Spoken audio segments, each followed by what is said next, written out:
Hello friends, in today's video I'm gonna be walking through how to change chat background on individual emo conversation.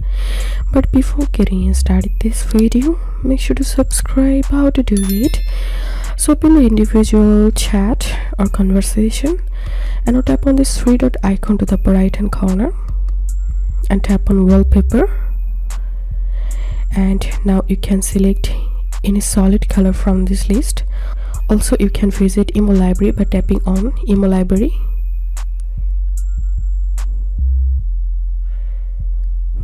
and from this list you can select any wallpaper. And to upload any photo from your gallery, tap on this plus icon. So right now I'm going to select here this color and then tap on done, and now select any option.